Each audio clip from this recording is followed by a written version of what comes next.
Hey guys, good morning. Welcome back to my YouTube channel. जोबोद दिननि उनाव नोंथांमोननि गेजेराव आं मोनसे भिडिअ लाबोनो सानबाय। बे भिडिअआनो जाबाय जे लोगोफोर दिनैनिफ्राय आं गोदान बिजनेस स्टार्ट खालामहांदो। बेनो जाहैबाय लेडिसफोरनि आरो गथ'फोरनि सेन्डेल जुता लाबोदों। नै गथ'फोरनि बेबिफोरनि फ्रक्स आरो बिथिं लेडिसनि सैंडल बेखौनो आं आनबक्सिं खालामनो थांगासिनो लोगोफोर। जोबोद समायना लाबोदो सैंडलफोरखौ निउ कालेक्शन। भिडिअखौ जोबजासिम नायलांदो लोगोफोर। आं आनबक्सिं खालामनो थांदों। नै जोबोद समायना बे जाबाय लेडिसनि बिराद समायनाथार आरोना लोगोफोर। आरो बेबो सेम बेयो जाबाय सिख्लाफोरनि जोबोद समायना बेबो सिख्लाफोरनि गथ'फोराबो गानजागोन माने एसे उन्दै बैसोनि। आरो बेथिंबो दोङो जोबोद सेक्सि समायना सेन्डेल लाबोदों लोगोफोर। लाइटआव बहुत माने स्पार्किं खालामो डिजाइनिं पूरा इउनिक स्टाइल।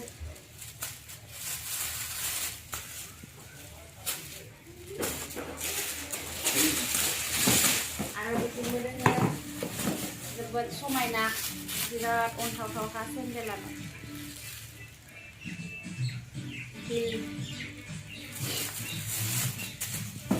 आरो बिथिं बे जाबाय बाच्चाफोरनि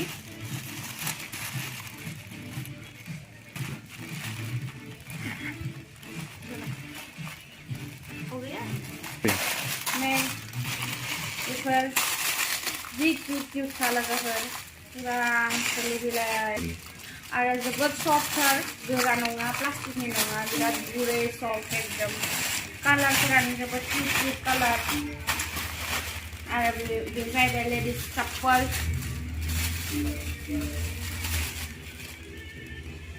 जारानि। आरो बेफोर जाहैबाय टप सेंग्राफोरनि। आरो बेथिंबो बेबिनि कालेक्शन जोबोद सफ्ट निउ डिजाइन फैदों लोगोफोर।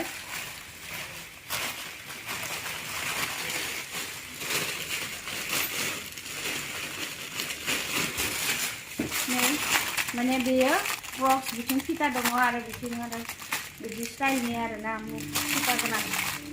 बिराद मोजांथार, बिराद सफ्ट गुरै एकदम। जोबोद किउटथार गथ'फोरनि कालेक्शनफोरा। आरो बेबो मेनसेल' कालार फ्रक्स सेंग्राफोरनि जोबोद समायना। आरो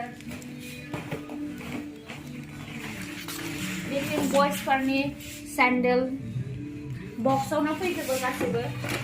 जोबोद प्राइसफोराबो एसेबां बुरजा नङा लोगोफोर, डिसकाउन्ट दङ। जोबोद समायनाखा आरो हिल टाइपनि गोजौ निउ मडेल फैदों।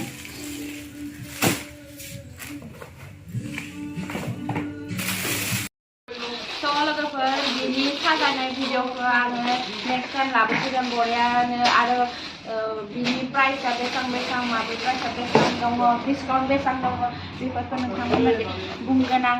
नोंथांमोना प्लिज अननानै सापर्ट खालाम आंनि भिडिअखौ जेसेबां हायो शेयार खालाम, चेनेलखौ साबस्क्राइब खालाम। आरो लोगोसे आंनि दखानाव फै, गासैखौबो आङो माने जाय आंनि भिडिअखौ नायनानै फैयो बिसोरनो आङो एक्सट्रा डिसकाउन्ट होगोन।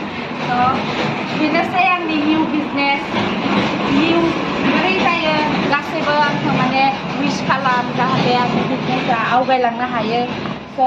गोदान बिजनेस स्टार्ट खालामदो, गासैबो अननानै आंखौ सापर्ट खालामदो। टिल देन बाय बाय।